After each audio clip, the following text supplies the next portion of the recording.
هر سال جهان را وامی دارد که نو شود. بهار تکراری است، هر سال زمین را می رویاند. هر سال جهان را وامی دارد که نو شود.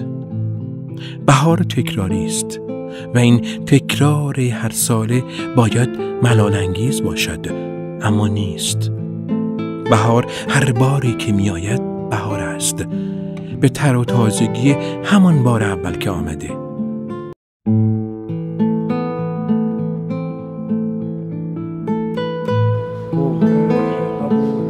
علی تی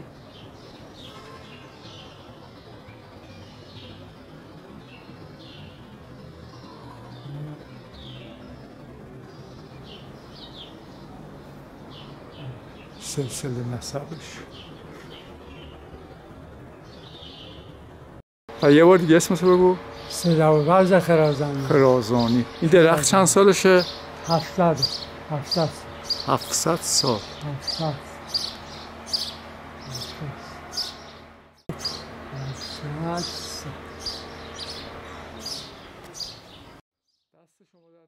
دیگه اسمش رو بگو. سیداوز خرازانی. چند سال اینجایی؟ 10 سال.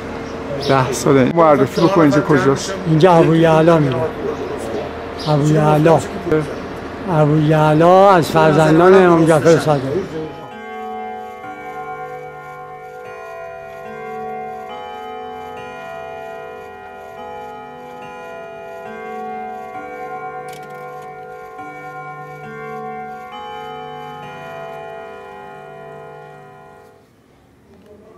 بعد اینجا کی شلوغه؟ چجوریه؟ فقط پنجشنبه. فقط پنجشنبه. پنجشنبه 4 قبل اینجا که به هوای قبل مرده شد.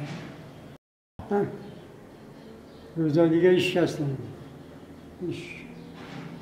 اگه به من واس کنید من واس میدم. من یه خیلی 70 تومن من میده. 8 سال پیش آورده تو الان من 70 تومن. اینجا درش بسته بود. آمد جلو من گرفت که آقا سید من 70 تومن بیشتر نمیدم. ایشان میاد در اونجا رو بکنی؟ گفتم میاد. من فقط کارم همینجاست و صبح میام زور میرم زورم میبندم میرم ساعت 3 میام 8 شب.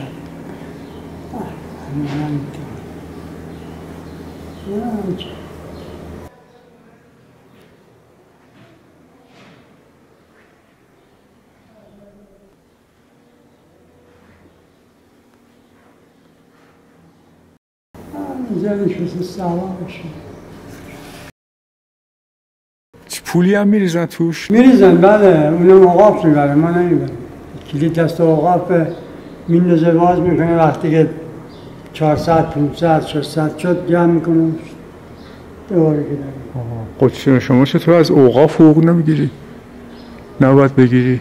خب بیمه ای داشته باشی چیز؟ اینا قرار بود به 50 تومن هم اونا بدن که 50 تومن ما 3 ماه یه دفعه نمیتونیم بگیریم.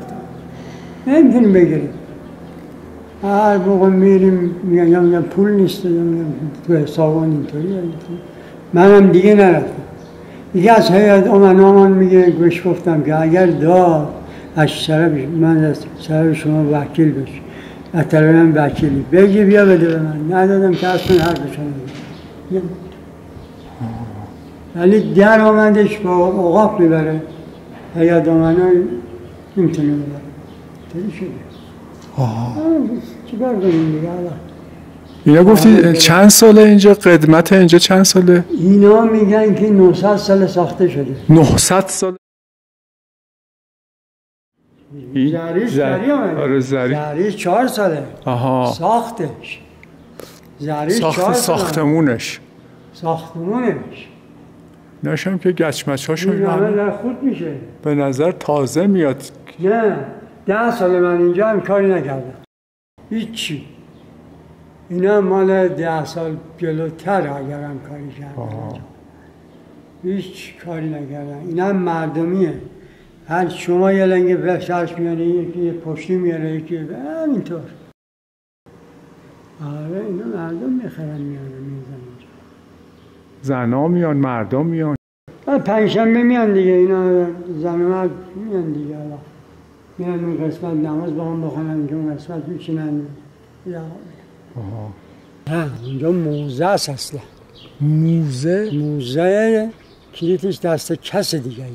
آها. صاحبش هم کس دیگه ایه، شخصیه. سند سوا، بله. آب چیز برق سوا. موزه موزه که باید درشو باز کنن همه ببینن که. نمیان باز کنن. یه باغ اینجا داره 300 400 هکتاره. آها. اگه نسه بعدش خوبه انشالله. خوبه. باباشون تو خاکه. خب. دنشا میمنده میذاره میره. آها. بله. اگر خود کسی همراهش باشه کلید داره. باز اون موزه هم نشان میده. اگه کسی همراهش نباشه. تو موزه چی هست؟ عکس و تابلو و عکسای قدیمی و کتاب و کتاب قیمتی و هست دیگه تو. همه دوربین داره.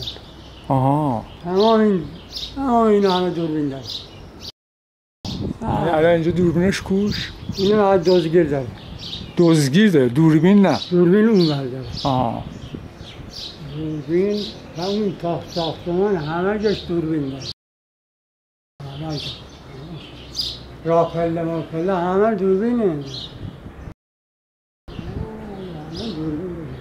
بعد اینجا هنوزم قبر و اینا میخرن، چیکار میکنن؟ اینجا که نه، موقت حیات این تو حیات که بخرن 750 750 اوقاف میگیره. پس اینجا گفتی فقط پنجشنبه ها شلوغه دیگه، هیچ جمعه هم شلوغ نیست؟ نه جمعه هم تک و توک جای قریب بیای، این شما مثلا از جای آمدی بیای زیارتی کنی نماز هم بخونی. بعد من متوجه نشدم امامزاده نسل چیزش به کی میخوره؟ امام جعفر صادق. اون زیارت نماز این تابلوه بوقه ابوالعلی تی